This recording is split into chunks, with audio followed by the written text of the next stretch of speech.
बोली आदिनाथ भगवान की, चिंतामणि पार्श्वनाथ भगवान की, श्रीमद संस्कृति संवर्धक आचार्य देव विद्यासागर जी महाराज की, परम पूज्य प्रमाणिक संत महामना मुनिराज प्रमाण सागर जी महाराज की, परम पूज्य अरह सागर जी महाराज की, अहिंसामयी जैन धर्म की।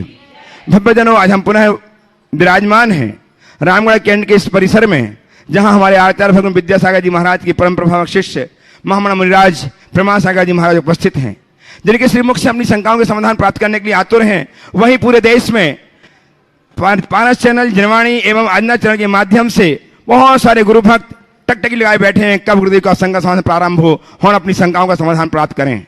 मैं आप सबका एवं उन सबका इस मंच के माध्यम से अभिनंदन करता हूं, वंदन करता हूं, और साथ ही मैं चाहता हूं कि आज हम अपने आचार्य गुरुदेव विद्यासागर जी महाराज के परम शिष्य महामना प्रमाण सागर जी महाराज, जो गुणायतन प्रणेता, संघ समाधान प्रवर्तक, भावना प्रवर्तक एवं संरक्षक समय के रूप में जगत विख्यात हैं, उनका आशीर्वाद प्राप्त करें। अतः मेरे साथ उच्चारें, नमोस्तु महश्री, नमोस्तु महश्री, नमोस्तु महश्री। सत्य और संस्कृति का सजा भव्यतान, कदम मिलाकर बह चले धर्म और विज्ञान। आत्म विकास का दिव्य साधन गुणायतन, परम पूज्य गुरुदेव परिकल्पना गुणायतन, जो कुछ ही माहों में लोकार्पित होने वाली है, उसमें आप ऑनलाइन अपनी उदारता प्रकट करके अपने जीवन को धन्य कर रहे हैं, अपने जीवन को स्वर्णिम बना रहे हैं। मैं आप सबका वंदन करता हूं, अभिनंदन करता हूं, अपेक्षा करता हूं कि आप ऐसे अपने भाव बनाए रखें। आज भी अपने भाव ऑनलाइन प्रकट किए हैं निर्माण निधि के रूप में। शोभाकांक्षणी वैशाली संजय शाह सांगली महाराष्ट्र ने निर्माण निधि के रूप में जुड़ करके अपने जीवन धन्य किया है। आप तालियां उनका अभिनंदन करें। और स्तंभ के रूप में आज जुड़े हैं गुणायतन से सौभाग्यवती कांता अनूप कासलीवाल, जो शादी की सालगिरह के उपलक्ष्य में नेहा कार्तिक कासलीवाल नंदगांव नासिक महाराष्ट्र ने गुणायतन के स्तंभ के रूप में अपने आप को संबद्ध किया है। बहुत बहुत साधुवाद, आपकी तालियां उन तक पहुंचनी चाहिए। और इन्होंने आज जीवदया के लिए 21 राशि प्रदान की है। बहुत बहुत साधुवाद। मैं आपसे निवेदन कर रहा हूं, आपसे आह्वान कर रहा हूं, गुणायतन एक ऐसी अक्षुण्ण निधि जैन धर्म की बन रही है, जो कालांतर में जैन धर्म को अक्षुण्ण बनाएगी, जैन धर्म की संस्कृति को दिखाएगी, जताएगी, बताएगी। आप जुड़ें गुणायतन से, औरों को जोड़ें और जीवन को धन्य करें, अपने जीवन को स्वर्णिम बनाएं। आइए मैं आपको ले चलता हूं संघ समाधान के सत्र की ओर। प्रथम प्रश्न के लिए आमंत्रित कर रहा हूं लहर जी छावड़ा को। लहर छावड़ा उपस्थित हो और तैयार रहें। अनिल जी चूड़ीवाल, अनिल जी चूड़ीवाल रामगढ़ उपस्थित हो, तैयार रहें। श्रीमान मनीष जी जैन रांची। द्वय महाराज जी के चरणों में बारंबार नमोस्तु नमोस्तु नमोस्तु। महाराज जी बाहुबली भगवान जी का अर्घ जब पढ़ते हैं तो कहते हैं बहुविधि के वस वसुधा सभी पर बस अति दुख पावे। फिर से बोलिए। बहुविधि के वस वसुधा सभी पर बस अति दुख पावे। बहुविधि के वश वसुधा सभी परवश अति दुख पावे। बरबस परबस परवश दुख पावे। परवश अति दुख पावे। उसमें वसु विधि के वश है, बहुविधि नहीं।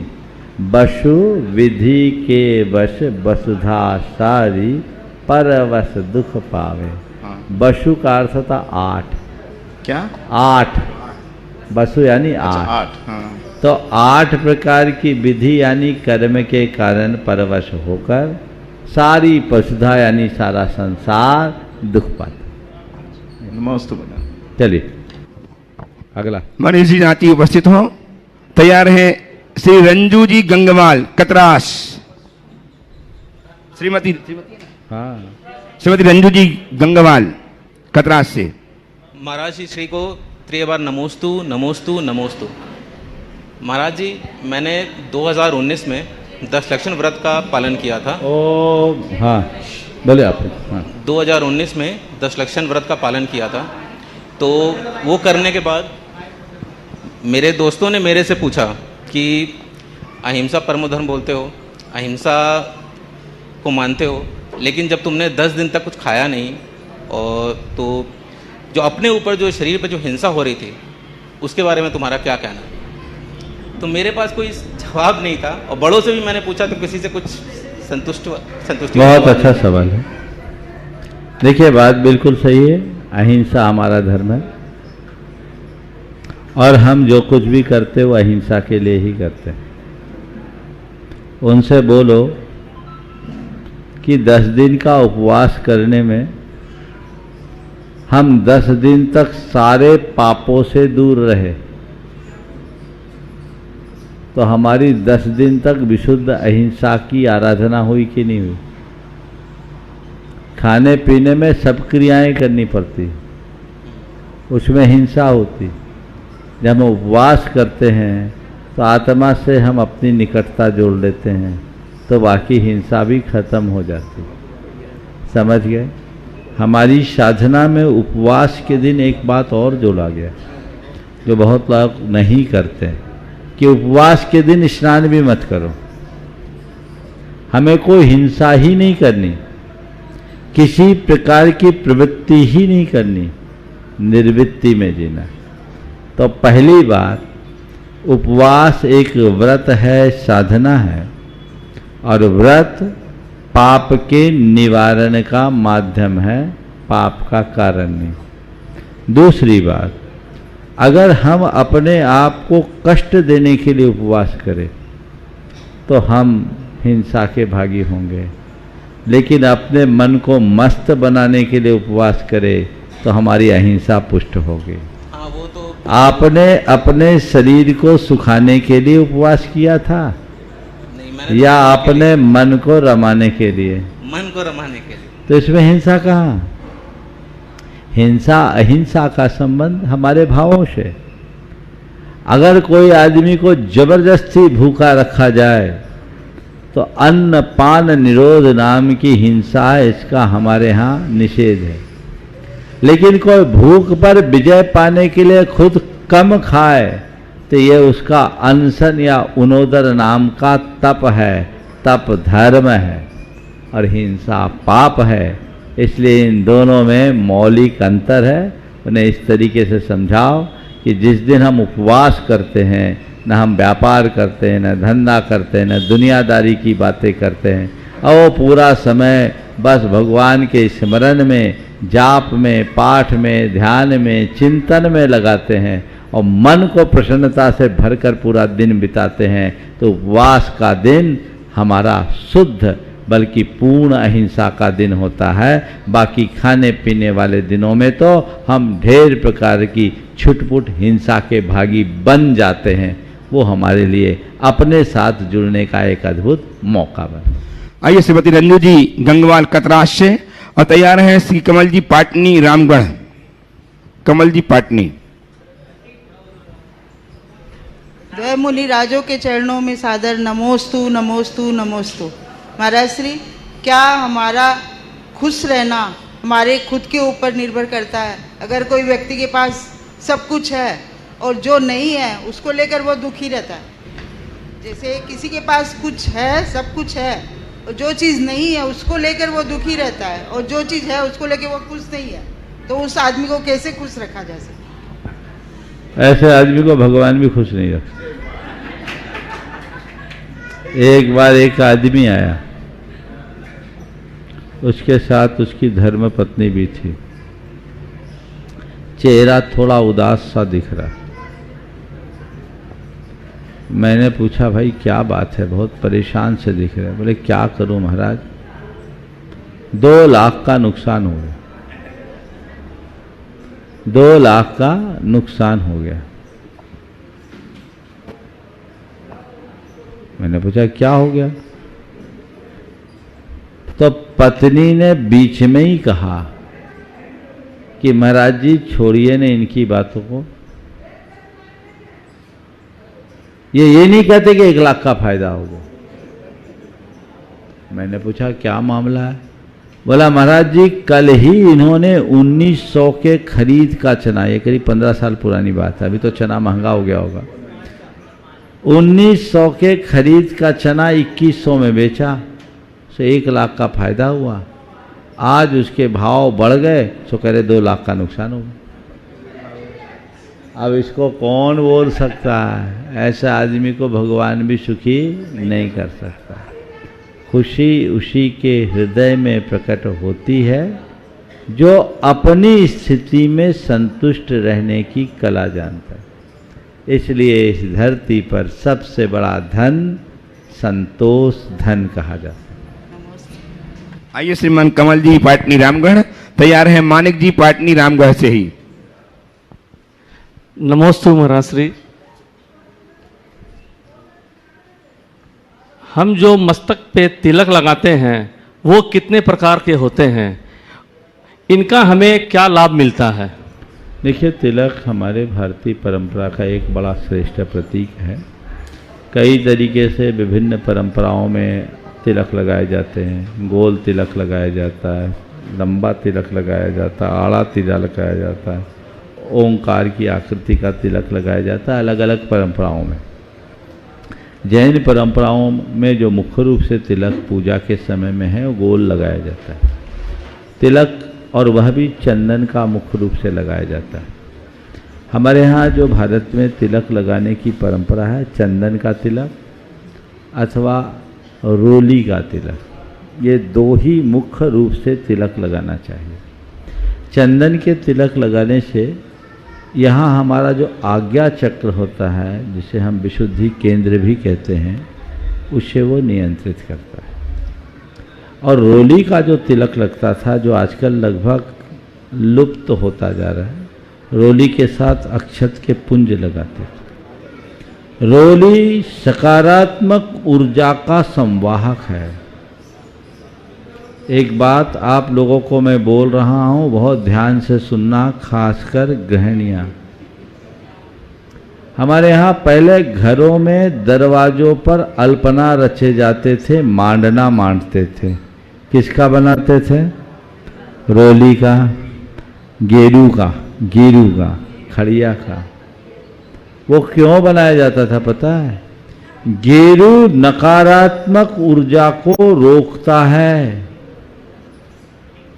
इसलिए दरवाजे पर वो बनाए जाते थे। हर मांगलिक कार्य में गेरू का और खड़िया मिट्टी का मांडल मानकर वहां व्यक्ति को बिठाया जाए, पाटा भी लगाया जाए तो उस पर भी बनाया जाता है। ये नकारात्मकता को दूर करने का प्रतीक था। आज आप सब लोग भूलते जा रहे हैं। अब तो बने बनाए प्रिंटेड चिपकाते हैं, और जो बाइंडिंग एजेंट है उसमें घोर नेगेटिविटी रहती है, जिससे उसको चिपकाया जाता है। बिल्कुल कहीं मत लगाना घर में। जो भी घर में इस तरह का प्रतीक लगाना है, गेरू से लगा। पहले गेरू से स्वस्तिक भी बनाया जाता था। तो नकारात्मकता को रोकना और सकारात्मकता को बढ़ाने की व्यवस्था हमारे द्वार पर ही रहती थी। इसी तरह रोली का जो तिलक लगाते हैं वो हमारे मन को एक अद्भुत सुकून देता है, शांति देता है, प्रसन्नता देते हैं, और रोली का एक अलग तेज भी होता है। लोग इन सब चीज़ों को भूलते जा रहे हैं और आजकल सब केमिकल वेस्ट चीज़ों का अंधानुकरण करते जा रहे हैं। इन पर रोक लगनी चाहिए। हमें अपनी मौलिक परंपरा को पहचान कर उसी अनुरूप अपना व्यवहार करना चाहिए। एक प्रश्न और है। एक ही उपस्थित हों श्रीमान मानिक जी पाटनी रामगढ़ से, और तैयार हैं सुश्री यशस्वी अपनी मातुश्री नीलम जी के साथ रामगढ़ रांची से। दोनों मुनिवर गुरुवर को मेरा बारंबार नमोस्तु नमोस्तु नमोस्तु। मुनिश्री, मेरा प्रश्न आज के जीवन समस्याओं से है। चोरी और सेनाजोरी की बढ़ती प्रवृत्ति से हम कैसे बचें, क्योंकि ये बीमारी सभी वर्गों में, समाज के सभी वर्गों में हर समय बढ़ते जा रही है। देखिए, चोरी और सीनाजोरी बिल्कुल ठीक कह रहे, बड़ी गंभीर बीमारी है और आजकल ऐसे प्रकरण बढ़ रहे हैं। पर ये किन में है, सबसे पहले हमें ये जानना जरूरी है। ये मनुष्य के मन में पलने वाली अहमन्यता का कुपरिणाम है। जिसके मन में जितनी प्रगाढ़ अहमन्यता होगी वो ऐसा ही करेगा। अभिमानी व्यक्ति कभी अपनी गलती को स्वीकार नहीं करता। अपनी गलती को स्वीकार न करना और अपनी गलती का दूसरों पर आरोप लगाना, ये दोनों अभिमान के ही लक्षण हैं। तो आजकल अभिमानियों की भरमार होते जा रही है दिन ब दिन। इससे हमें बचना है तो अभिमान को मिटाकर सरलता को जगाना होगा। हृदय में जब सरलता का भाव जागृत होता है तभी हम सबका रास्ता प्रशस्त होता है। नमस्ते गुरुवर। उपस्थित हों सुश्री यशस्वी मातुश्री नीलम जी अजमेरा के साथ रामगढ़ से। तैयार रहें प्रिया राजन जी पाटनी जो पंचकर्म प्रतिष्ठा महोत्सव के कुबेर इंद्र को पद शोभायमान कर रहे हैं और ट्रस्टी गुणायतन हैं रामगढ़ से। नमोस्तु महर्षि, नमोस्तु महर्षि। मेरा प्रश्न ये है कि हमें माता पिता की सेवा करनी चाहिए कि भगवान जी की? माता पिता भगवान की सेवा करते हैं कि नहीं करते हैं? करते हैं। तो भगवान की भी सेवा करनी चाहिए और माँ बाप को भी भगवान जैसा मानकर माँ बाप की सेवा करना चाहिए। समझ गए? तो अगर माँ बाप की सेवा कर रहे हो तो माँ बाप की सेवा का मतलब जानो। कल पूछ लो एक बार रुको, माँ बाप की सेवा का मतलब क्या होता है? दो माइक उसको। माँ बाप की सेवा मतलब भगवान जी की सेवा। वो तो बात की बात। माँ बाप की सेवा का मतलब क्या? उनके हाथ पांव दबाना। क्या? सुनो, हाथ पांव दबाना, उनका ख्याल रखना, ये तो सेवा है ही, लेकिन ये बड़ी ऊपरी सेवा है। असली सेवा क्या है मालूम? माँ बाप की बात मानना और जो काम वो करते वैसा ही काम करना, उनका नाम ऊंचा करना, ये माँ बाप की सही सेवा। समझ गए? तो माँ बाप की सेवा करना चाहते हो तो क्या करो?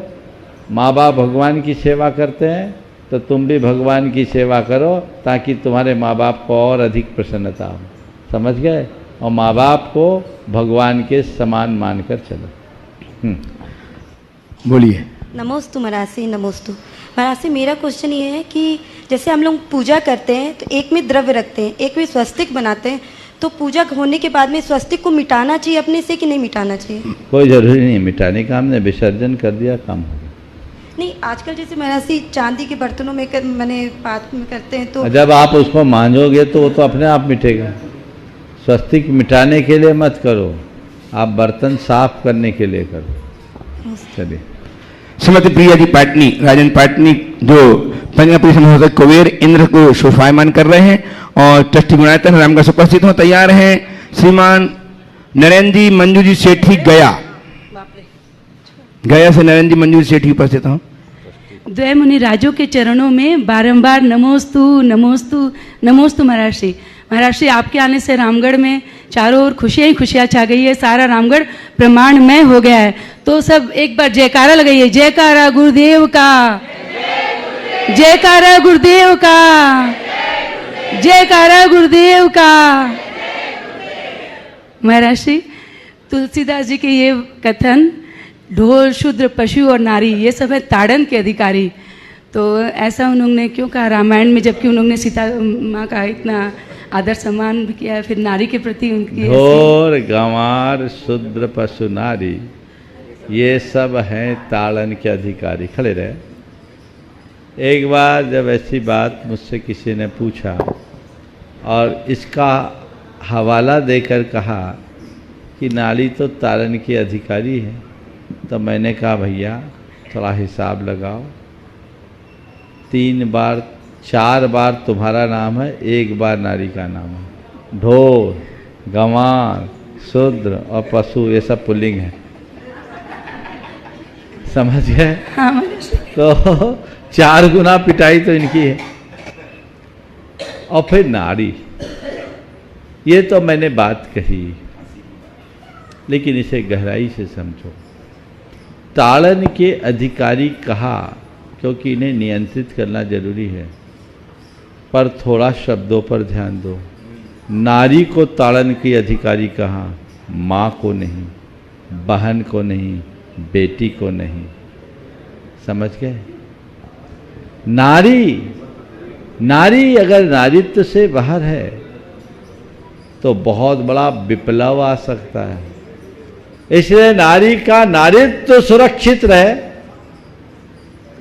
तो उसे संभालना जरूरी है।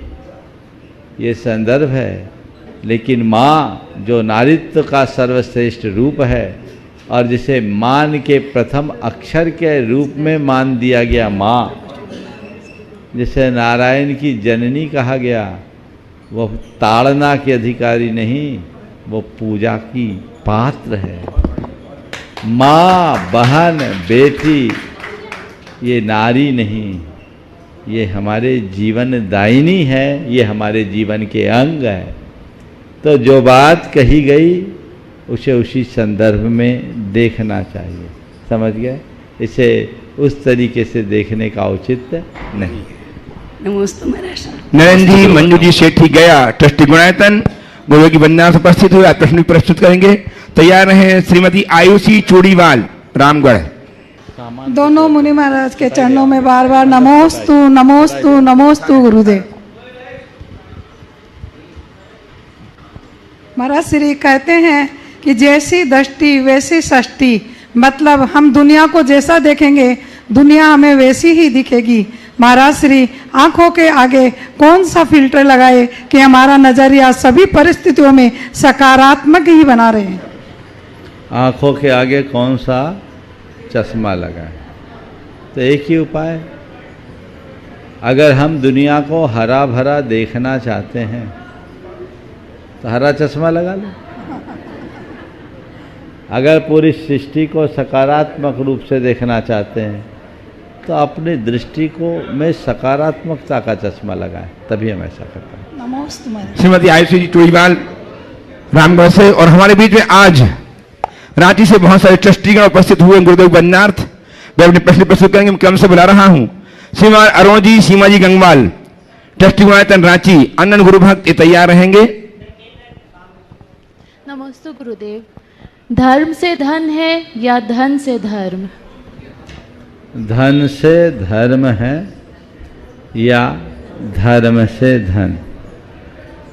मैं कहूँगा न धन से धर्म है न धर्म से धन। मेरी बात को थोड़ा ठीक से समझना। न धन से धर्म है न धर्म से धन। तो क्या है? धन के त्याग से धर्म है। क्या बोला? धन से धर्म नहीं होगा। क्या होगा? धन के त्याग से धर्म है, समझ गए? और धर्म के से धन नहीं है, समझ गए? जब व्यक्ति धर्म से विमुख होता है तब धन है। हमारा धर्म तो अपरिग्रह का उपदेश देता है, धन का थोड़ी। तो पूर्णतया धर्म पालना है तो धन से मुंह मोड़ो, ये तो एक उत्तर हुआ।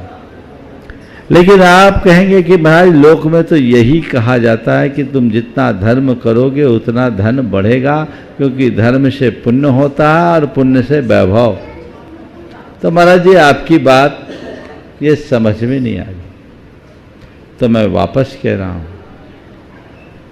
धर्म से धन नहीं होता। कदाचित पुण्य से किसी अपेक्षा से मैं धन की उपलब्धि मान सकता हूं, क्योंकि पुण्य हमें अनुकूल संयोग देता है और संयोग के अनुकूलता के अभाव में धन की उपलब्धि नहीं है। इसलिए पुण्य को हम धनोपलब्धि का, धनोपार्जन का एक पारंपरिक कारण मान सकते हैं, लेकिन वो पुण्य धर्म नहीं है। धर्म तो आत्मा में रमना है, अपने भावों को विशुद्ध बनाना है। तुम जो धन अर्जित करते हो उसमें पुण्य एक सहायक कारण बनता है, लेकिन करना तो पाप पड़ता है। बिना पाप किए कोई पैसा नहीं कमा सकता। अनीति के बिना पैसा कमाया जा सकता है, प्रामाणिकता के साथ पैसा कमाया जा सकता है, पर पाप के बिना धन नहीं आ सकता। समझ गए? तो ये दोनों चीज़ें अलग अलग हैं। अब इसमें एक बात और आप कह सकते हैं कि आजकल तो यही देखने में आता है कि धन हो तभी हम धर्म करें। अब हमें स्वधर्मेंद्र बनना हो, पैसा नहीं है तो कैसे बने? मंदिर बनाना हो तो पैसा नहीं है तो कैसे करें, है ना। तो धर्म की क्रिया करने के लिए धन निमित्त हो सकता है, धर्म करने के लिए नहीं। नमोकार जपने के लिए कोई पैसा लगता है, भगवान का नाम लेने के लिए कोई पैसा लगता है, क्रिया करने के लिए लग सकता है, लेकिन क्रिया भी धन के संग्रह से नहीं होती, धन के त्याग से होती। गणेश प्रसाद जी वर्णी के एक भक्त थे या शिष्य, विद्वान और एक श्रीमंत भी थे। वे अक्सर बर्नी जी से मुंह लगे थे तो नोक-झोंक भी करते रहते थे। वो हमेशा ये कहा करते थे, महाराज आप भले साधु हो जाओ पर पैसा के बिना धर्म नहीं होता। उनका तर्क वितर्क चलता रहता। एक बार दोनों गए, रास्ते में नदी पड़ी, पैदल चल रहे थे, रास्ते में नदी पड़ी, नाव पर बैठकर इस पार से उस पार गए और उस पार जाने के बाद सेठ जी ने पैसे निकाल करके दिए और उधर गए। उनको फिर बात सूझी, देखा बर्नी जी महाराज आज हमारे पास पैसे, हमारे जेब में पैसा, हमारे खीसा में पैसे नहीं होते, बुंदेलखंडी में बोला, हमारे खीसा में पैसे नहीं होते तो हम ए पार नहीं आ पाते। तब बर्नी जी ने कहा तुम्हारे पैसा खीसा में ही धरे होते तो ए पार नहीं आ पाते। समझ गए, है ना। तो पैसा जेब में नहीं होता तो इस पार नहीं आ पाते। इस कथन में से ज्यादा बल इस कथन में है कि पैसा जेब में ही रखे होते तो इस पार नहीं आते। इस पार आए तो कब आए, जब जेब के पैसे को त्यागा। तो पैसे का संग्रह पाप है और पैसे का त्याग धर्म। तो धर्म से ही धर्म होता है, धन से नहीं। आइए श्रीमान अरुण जी, सीमा जी गंगवाल, अनंत गुरु भक्त रांची से ट्रस्टी गुणायतन तैयार हैं। श्रीमान कमल जी, ममता जी पापुड़ीवाल, रांची ट्रस्टी गुणायतन। नमोस्तु महाराज श्री, नमोस्तु महाराज श्री। महाराज श्री, नज़र का इलाज तो डॉक्टर और सर्जरी से किया जा सकता है, लेकिन क्या नजरिया का इलाज संभव है? कृपया समाधान दीजिए। उसकी भी सर्जरी, समझ गए। जैसे नज़र की सर्जरी होती है वैसे नज़रिया की भी सर्जरी, पर उसके लिए वैसे सर्जन के पास जाना हो। समझ गए।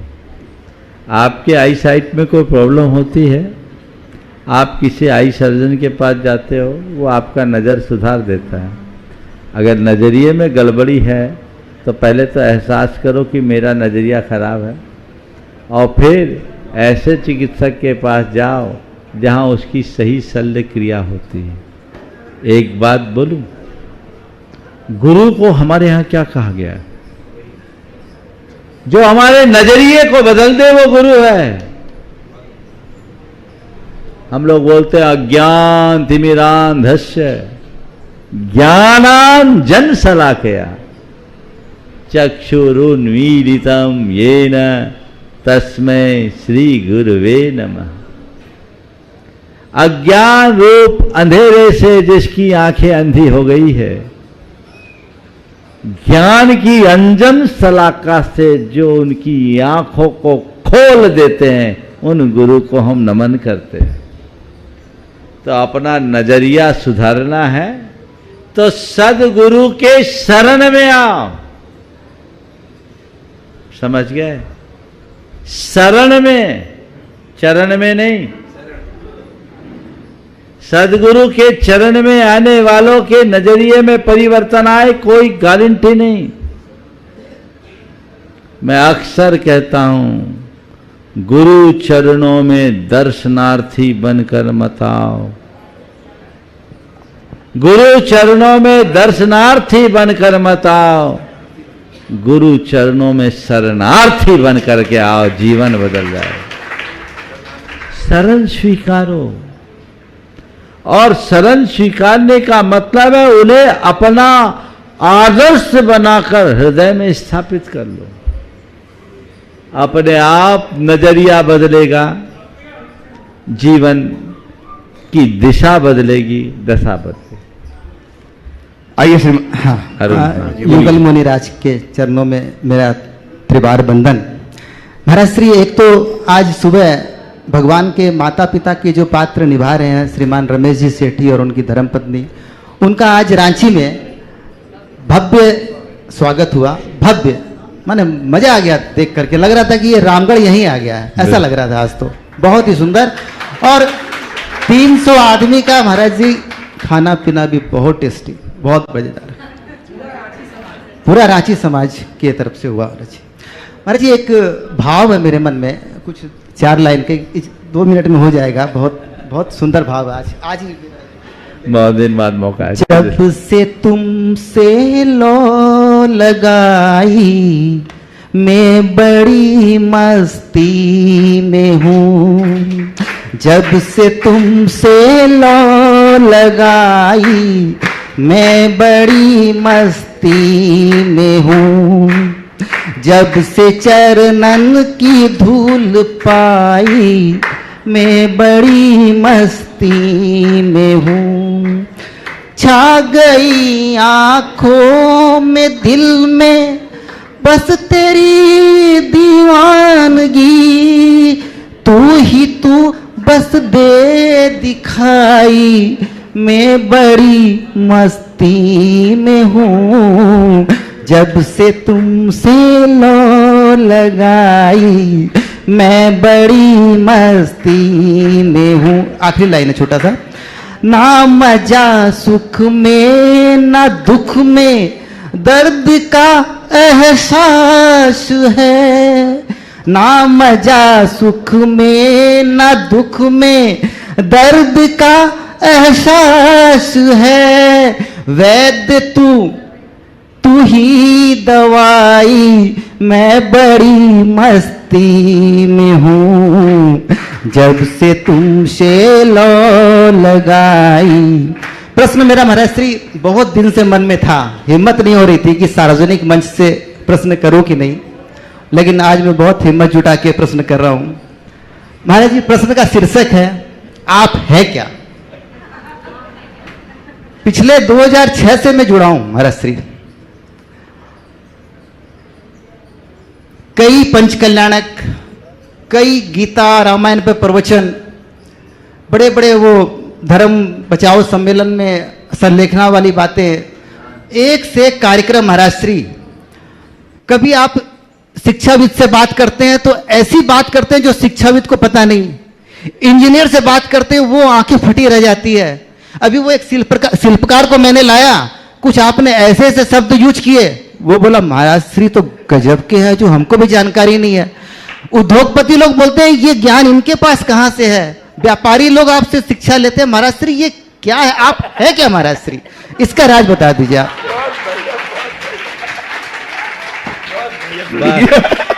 मैं बताऊं, बहुत बहुत अच्छा सा सवाल है और इसका बड़ा सरल सा आवाज। बस हम हैं, मुझे हर पल इसका ही एहसास है, क्या हैं और क्या नहीं उधर हम कभी ध्यान ही नहीं देते। और जिस दिन तुम अपने होने भर का एहसास करने लग जाओगे, तुम्हारे अंदर छिपी सारी शक्तियाँ स्वतः उद्घाटित होने लगेगी। फिर तुम्हें अपनी उपस्थिति का एहसास कराना नहीं पड़ेगा, अपने आप सब चीज़ें आ जाएगी। हमारी बड़ी कमजोरी है कि हम अपने आप को वो मानते हैं जो हम नहीं हैं, और जो हम हैं हमें उसका पता ही नहीं। संत कहते हैं तुम बस हो, उसके साथ यदि कोई विशेषण जुड़ता है तो वह सब अहम को जन्म देता है। अपने आप को सब विशेषणों से परे मानो, केवल जो हो सो हो। हमारा समय सार हमें संदेश देता है, न विहोदि अपमत नपमत जन गोद जो भावो, एवं भनंति शुद्धम नादा जो सोद सोचेव। जो हूं सो हूं, जो है सो है, बस है या हूं, बाकी चीजों पर ध्यान ही मत दो। पर लोग इसी में माथा फोड़ी करते रहते, क्या है क्या नहीं है, क्या हूं क्या नहीं हूं, और उसमें उस उधेड़ बुन में पूरा जीवन समाप्त हो जाता है। जीवन का जो रस लेना चाहिए लोग उससे वंचित हो जाते। लेकिन महाराज श्री आप उत्तर मेरा आप है क्या महाराज श्री समझ में भी नहीं आया। उत्तर तो मिला है लेकिन बस हम तो बोल रहे हैं मैं क्या हूं ये मत समझो, अपने अंदर सवाल करो मैं क्या हूं और मुझे क्या होना चाहिए। नमस्ते, तो ज्यादा नमस्ते, अच्छा। नमस्ते। श्रीमान कमल जी, ममता जी, पापड़ीवाल रांची से ट्रस्टी गुणायतन तैयार हैं। श्रीमती रुचिता जी, अमित जी अग्रवाल, महाराज को मेरा नमस्कार। ट्रस्टी गुणायतन रांची। महाराज से मेरा एक सवाल है आहारचर्या को लेके कि आहारचर्या के समय एकाएक अगर लाइट जल जाती है तो आप आहार छोड़ देते हैं, या फ्लैश मोबाइल का ऑन हो जाता है गलती से तो भी अंतराय आ जाता है। इसका कारण समझ में नहीं है। देखो इसके आज के युग में ऐसा है, ये सवाल कई बार आया, लेकिन इसके पीछे कोई कारण नहीं, क्योंकि लाइट जलते ही कोई कीड़े नहीं आते। लाइट के अंदर तो नाइट्रोजन होता है, उसके अंदर कोई जीव नहीं। जहाँ प्राकृतिक प्रकाश पर्याप्त रूप में है वहाँ भी कोई जीव नहीं आता। एक बार ऐसा हुआ, 1992 की बात है, जनवरी की 17 से चातुर्मास करके हम लोग जबलपुर आए थे। रास्ते में अमरपाटन में हमारा प्रवास हुआ, आहार चल रहा था और एक बहन जी का सिर स्विच बोर्ड में लग गया। 3 स्विच थे, 2 बाहर के, एक भीतर के। भीतर वाली स्विच दबी और लाइट जल गई। मैंने अंतराय कर दिया। अब चूंकि अंतराय करते आ रहे थे इसलिए कर दिया। गुरुदेव से मैंने पूछा, जब हम लोग जबलपुर पहुंचे, पूरा संघ था, कि इतने मात्र में क्या है। तो गुरुजी ने कहा अगर जल गया, लोग उसमें लेकर के घबराए नहीं, इधर उधर न करे तो चीजों को नजरअंदाज कर सकते हैं। लेकिन अरे लाइट जल गई, लाइट जल गई, लाइट जल गई, आप लोग हल्ला ज्यादा करते हैं। ये गलत। तो उन्होंने एक वाक्य आखिरी में कहा कि आहार लेके दिन भर विकल्प करने से अच्छा अंतराय करके निर्विकल्प रहना है। पर आप पूछो क्यों करते हैं, कोई कारण नहीं, करते आ रहे हैं सो करते हैं। तो इसमें क्या है, आप लोगों को सुझाव, अगर जल जाए हल्ला मत करो। महाराज को पता नहीं, न जलाओ न बुताओ, जो हो सा होन दो। आगे समझ में हमको दिख जाएगा, हल्ला तुम करोगे तब न गड़बड़ है। इसका कोई तुक नहीं। साधु का ध्यान ही मत ले जाओ उधर, अपनी कुशलता से करो। और फ्लैश से कुछ नहीं होता, पर फिर भी हर साधु की इस विषय में अपनी अलग धारणा है। आहार का मामला है, मैं कह दूं फ्लैश जलने से कुछ नहीं होता और कोई साधु को फ्लैश से ऐतराज हो, वो जल जाए अंतराय कर दो, तो मेरे सिर पर ठीकरा फोड़ोगे। महाराज ने तो बताया था, ये महाराज ने ऐसा कर दिया। तो आहारचर्या के संदर्भ में कोई साधु हो, आप उनसे व्यक्तिगत उनकी चर्या की जानकारी ले, उनके संघ के लोगों से ले और उनकी चर्या के अनुरूप वर्तन करें, क्योंकि ये सब चीजें मूल में नहीं है। अब अलग अलग व्यक्ति विचारधारा, मैं वैज्ञानिक सोच रखता हूं, पर कई लोग तो लाइट में निकलते भी नहीं। लाइट में निकलते तो कहते हैं कि कंबल ओढ़ के निकलो, एक परंपरा ये भी है ऐसा अपने। हाँ, ऐसा क्यों? वो उनकी मान्यता कि लाइट में जीव है, नहीं दिगंबर में नहीं है, अलग अलग परंपरा है। तो कहने का तात्पर्य ये है, हम अपना और जो हमारे संघ में होता है उसके विषय में बता सकते हैं, बाकी के विषय में हम कोई स्पष्ट उद्घोष नहीं कर सकते।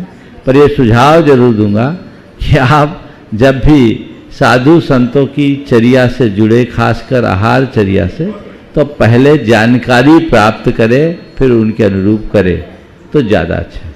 आइए श्रीमान सुभाष जी, अमित जी, रुचिता जी अग्रवाल रांची से ट्रस्टी गुणायतन और तैयार हैं श्रीमान सुभाष जी विनायका, मंत्री दिगंबर जैन समाज रांची।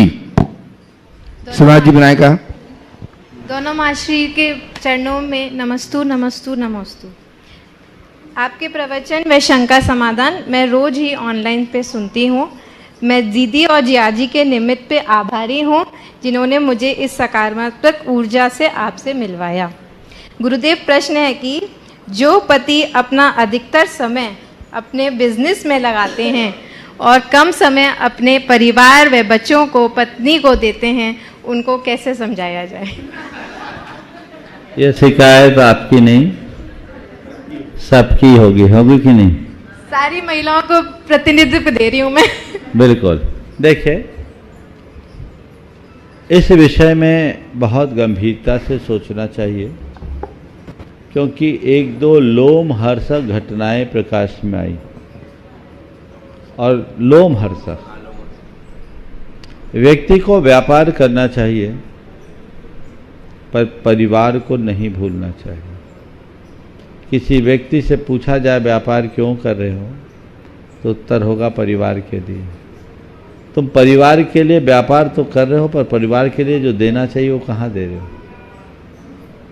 परिवार को धन से ज़्यादा तुम्हारा समय और स्नेह अपेक्षित है, वो देना चाहिए। आजकल लोगों की व्यस्तताएं होती है, कई लोग बड़े बहुधंधी हो जाते हैं, कारोबारी उलझनों में इस तरह उलझे रहते हैं कि उनको समय नहीं मिलता और वो व्यापार नहीं करते हैं, व्यापार का नशा हो जाता है। वो नहीं होना चाहिए। अपना सिस्टम इस तरह का बनाना चाहिए, जो व्यापारिक कार्यावधि है उतने देर तक व्यापारी रहो, उसके बाद अपने दफ्तर या दुकान से जब घर आओ तो एक गृहस्थ बनो, एक श्रावक बनो, एक पति बनो, एक पिता बनो, एक पुत्र बनो, एक भाई बन करके जियो। इसकी बहुत ज़रूरत है। मेरे संपर्क में बहुत सारे लोग हैं जो बहुत बड़े बड़े कारोबारी, लेकिन उनने एक नियम बना रखा है, घर में ऑफिस नहीं, ऑफिस में घर नहीं। हमें एक समय रखना चाहिए। कल कुछ लोग मेरे पास बैठे थे, चर्चा में कहा कि महाराज हमारे यहाँ के जो स्टाफ है ब्याह शादी में जाते हैं तो 4-4, 5-5 दिन, 8-8 दिन उनका कोई अता पता नहीं होता। मैंने उनको जवाब दिया, सच कहूँ तो ज़िंदगी को एंजॉय तो वही कर रहे हैं, तुम लोग मजूर बने बैठे, हिल नहीं सकते, जकड़न है, ये किस काम का है? मैं जो अभी एक वाक्य का उल्लेख किया था, लोमहर्षक घटना, मैं आज उसे सुनाना चाहता हूँ, आप लोगों की आंखें खोलेगी। एक युवा उद्यमी जिसने अपने व्यापार को बहुत बढ़ाया, रियल एस्टेट से जुड़ा कारोबारी था और भारत के कई महानगरों में उसका काम था। इधर से उधर, इधर से उधर उसको जाना होता। उसके दोनों बच्चे बाहर पढ़ते थे, माँ बाप कोई थे नहीं, घर में उसकी केवल पत्नी। पति का ऐसा होता था हफ्तों घर से बाहर। पत्नी शुरुआत में खींचती थी, पर वो बहाना बताता, ऐसा काम है, वैसा काम है, ये काम है, वो काम। पैसों की कोई कमी नहीं, लेकिन पति पत्नी के लिए उपलब्ध नहीं। उसका एक नौकर था, धीरे धीरे उसका दिल नौकर से लग गया और वो नौकर के साथ ही रंगरेलियां मनाना शुरू कर दी। यहाँ तक तो फिर भी ज़्यादा कुछ नहीं है, लेकिन इसके आगे की बात सुनकर आपका दिल दहल उठेगा। एक दिन उसने और नौकर ने दोनों ने मिलकर पति के टुकड़े टुकड़े कर दिए, बोरे में भरकर अपने घर के पीछे जमीन में गाड़ दिए। 5000 वर्ग फुट का जिनका बंगला और उसमें रहने वाली एक धर्मपत्नी और कुछ नौकर उसके साथ मिलकर गाड़ दिए। बाद में भेद खुला, उसे गिरफ्तार किया गया उस महिला ने जो बयान दिया, आप लोगों को पता होगा, ये पूरे देश में लगभग ये घटना 2010 के आसपास की है, पूरे देश में ये घटना प्रचारित हुई। तो उस महिला ने यही कहा, क्या बताऊं, गलती मेरी है, पर मेरा पति खो गया तो मैं क्या करता, मेरी बुद्धि ऐसी हो गई, मेरी मति मर गई।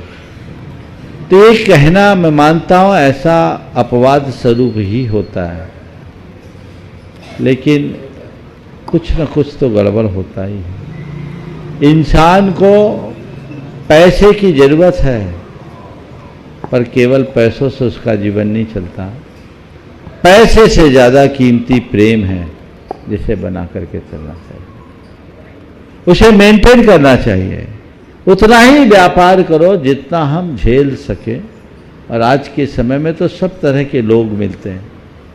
अपने साथ लोगों को रखो और अपने जीवन को आगे बढ़ाओ।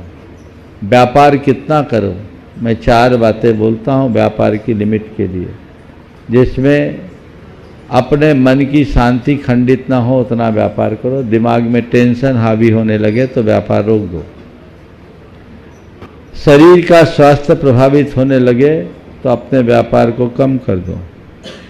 परिवार का प्रेम खंडित होने लगे तो व्यापार में ब्रेक लगा दो। और धर्म कार्य के लिए समय न निकले तो अपने व्यापार में कटौती कर दो। ये चारों बातें ध्यान में रखोगे तो जीवन भर सुखी रहोगे, और इनकी उपेक्षा करोगे तो जिंदगी तबाह हो जाएगी। आप आभार मानो अपनी धर्मपत्नी का। हो सकता है वो तो रोज़ आपको प्रवचन देती होगी, पर लोग दुनिया की सुनते हैं, अपनी घरवाली की छोड़ के, उनका कम सुनते हैं। लेकिन तुम्हारे माध्यम से ये संदेश बहुतों के लिए है। जीवन शैली में बदलाव आना चाहिए, और ये बहुत तेज़ी से आ भी रहा है। लोगों की सोच बदल रही है। अपने परिवार और बच्चों के लिए लोग अब समय देना अपनी प्राथमिकता में लाने लगे हैं। मुझे आशा है अमित भाई इस पर ध्यान रखेंगे। के लिए सदैव आभारी रहूंगी। दिगंबर जन समाज राज्य के मंत्री श्रीमान सुभाष विनायक साहब और लहर जी छावड़ा दी आ गई हों तो तैयार है। 3 योग संभाल करके महाराज जी को नमोस्तु नमोस्तु नमोस्तु। महाराज श्री 5 पाप बताया, अहिंसा, हिंसा, झूठ, चोरी, कुशील, परिग्रह, और इसके विपरीत सत्य, अहिंसा, आचर्य, ब्रह्मचर्य, अपरिग्रह की बात कही गई, लेकिन उसको पाप बताया गया, इनको पुण्य नहीं बताया गया। तो ऐसा क्यों कि पुण्य की बात जब आनी चाहिए तो उसको शामिल क्यों नहीं किया जा रहा है? नमस्ते। बहुत अच्छी बात है। देखिए, अहिंसा, हिंसा, झूठ, चोरी और परिग्रह, कुशील और परिग्रह ये पाप है। आपका कहना ठीक है, अहिंसा, सत्य, आचर्य, ब्रह्मचर्य और अपरिग्रह को हम पुण्य क्यों नहीं बोलते हैं? नहीं, ये पुण्य नहीं है, व्रत है। व्रत पुण्य से ऊपर है, समझ गए? पाप पर नियंत्रण लाना और पुराने पाप को झड़ाने का, पाप को रोकने और पूर्व अर्जित पाप को झड़ाने की प्रक्रिया का नाम व्रत है। पुण्य तो केवल अपने ऊपर एक लेप है। व्रत लेप नहीं है, व्रत कर्म निर्जरा का साधन है, संवर का साधन है। इसलिए व्रतों को पुण्य मत मानो, व्रत को पुण्य से और ऊपर के दर्जे की साधना मानो। नमस्ते महाराज। आइए लहर छावड़ा, और मैं आमंत्रित कर रहा हूँ आदरणीय श्रद्धेय भैया भैया जी को विशेष सूचनाओं के साथ। 20 तारीख से पंच प्रतिष्ठा महोत्सव प्रारंभ होने जा रहा है और सूचनाएं लेकर भैया जी आ रहे हैं। तो महाराज जी को नमोस्तु नमोस्तु नमोस्तु। महाराज जी, मेरा ये प्रश्न है, दर्शन पाठ में पतित पावन मेय पावन चरण आयु शरण जी यो विरद आप निहार स्वामी मेठ जामन मरोजिनी मरुण जी, उसमें विरोध का मतलब क्या होता है? विरोध, विरध, विरध या विरोध दोनों शब्द, विरध और विरोध 2 शब्द है। विरध का अर्थ होता है अपनी नामवरी, अपनी गुडविल। आपका लोक में नाम है कि आप जगत उद्धारक हो, आप पतित उद्धारक हो, आप अपनी शरण में आने वाले पतित जनों को भी पावन बना देते हो। और भगवान मैं तो आपकी इसी नाम को सुनकर आपके पास आया कि आप दीन दयाल हो, आप कृपा निधान हो, आप करुणा की खान हो, सबके दुखों को नष्ट करने वाले हो। मैं ये सुनकर आया। तो आप जो आपके चरणों में आता है उसका आप कल्याण कर देते हो। आपकी लोक में ऐसी पहचान है, ऐसी ख्याति है, ऐसी नामवरी है, ऐसी गुडविल है। अब मैं आपके चरण में आ गया हूं। अब मेरा तो जो मैं हूं सो हूं, पहले से बिगड़ा हूं।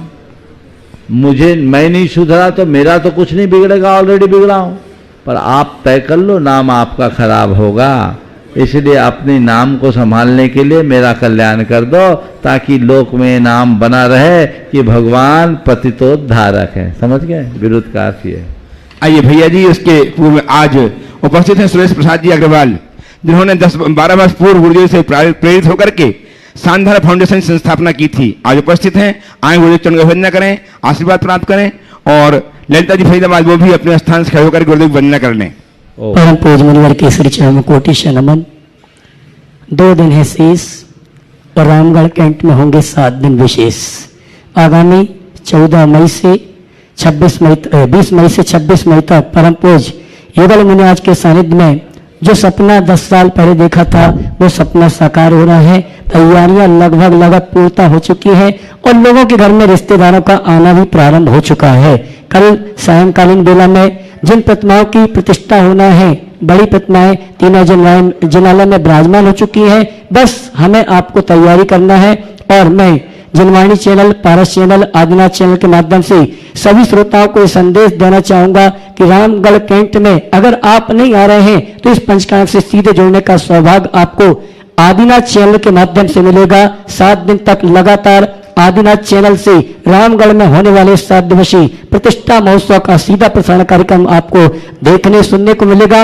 और जो श्रावक श्राविका यहाँ पर आ रहे हैं, अपने आने की सूचना व्यवस्थित दें, जिससे हम उनके आवास, भोजन आदि की व्यवस्था व्यवस्थित कर सकें। पुनः आह्वान करना चाहूंगा सुधी श्रावकों के लिए और साथ साथ रामगढ़ कैंट दिगंबर जैन समाज के श्रावकों के लिए कि आपके जितने रिश्तेदार हैं सबको बुलाएं। अद्भुत, अतिशयकारी, अकल्पनीय ये प्रतिष्ठा महोत्सव होने जा रहा है। और इस महोत्सव में क्या क्या होगा हम नहीं जानते हैं, ये तो गुरुवर जानते हैं। और जिनालय में प्रतिमा जो विराजमान है वही।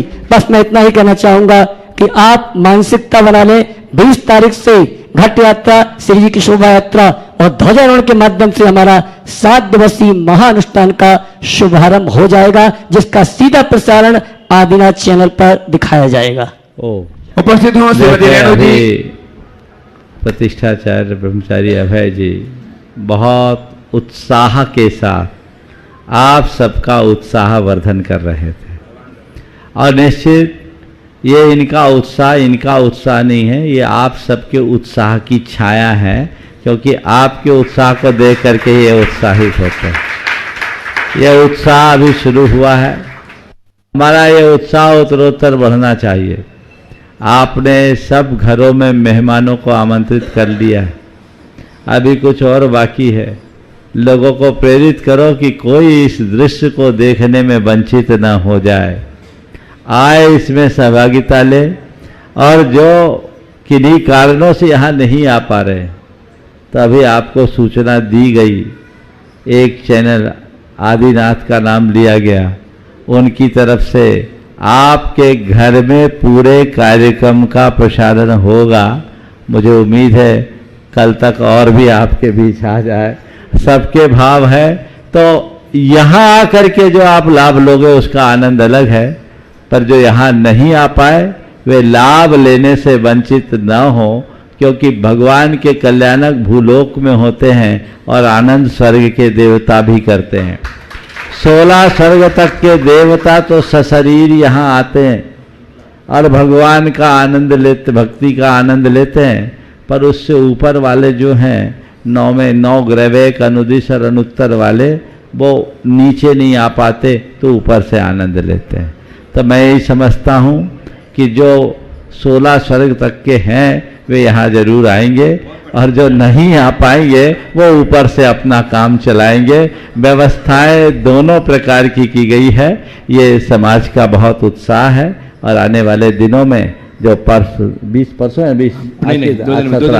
18, 19, 20 तारीख को ध्वजारोहण से इसकी शुरुआत होगी और ये भी आपके रामगढ़ के एक अच्छे सुश्रावक के कर कमलों से ध्वजारोहण संपन्न होना है। विद्या प्रकाश जी एक अध्यात्मनिष्ठ विरक्त चित्त श्रावक हैं, उनके परिवार उनके कर कमलों से ध्वजारोहण का लाभ आप सबको मिलना है। निश्चित इस सबका लाभ आप सबको उठाना चाहिए और इस अनुष्ठान को जितना भव्य आपने मंदिर बनाया है, आपका पंचकलानक उससे 21 होना चाहिए, इसमें कोई कमी नहीं होनी चाहिए और ये सब केवल और केवल आपके उत्साह से होगा। और इस कार्य में मैं चाहूँगा समाज के साथ साथ यहाँ की आम जनों को भी उसमें जोड़ना चाहिए। रामगढ़ में बड़ी समरसता है, सभी लोग उसमें सहभागी होते हैं, यहाँ भी नियमित सब उपस्थिति अपनी दे रहे हैं। ये भगवान का आयोजन है, आयोजक भले कोई और हो, आयोजन में सबकी सहभागिता होनी चाहिए। अंतिम प्रश्न के लिए उपस्थित हों श्रीमती रेणु जी, राजेश जी चूड़ीवाल, रामगढ़। आ जाइए, सीता कीजिए। हो गया रेणु जी, चलिए आज के सत्र को यहीं पर विराम। इन्हें कहा कल के लिए होगा। हाँ, सुरेश जी का समय हो अग्रवाल। गया, हाँ यहीं पर विराम। बोलिए परम पूज आचार्य गुरुवर श्री विद्यासागर जी। जय जय जय। परम पूज महामना मुनिराज प्रमाण सागर जी महाराज की, परम पूज नारायण सागर जी महाराज की।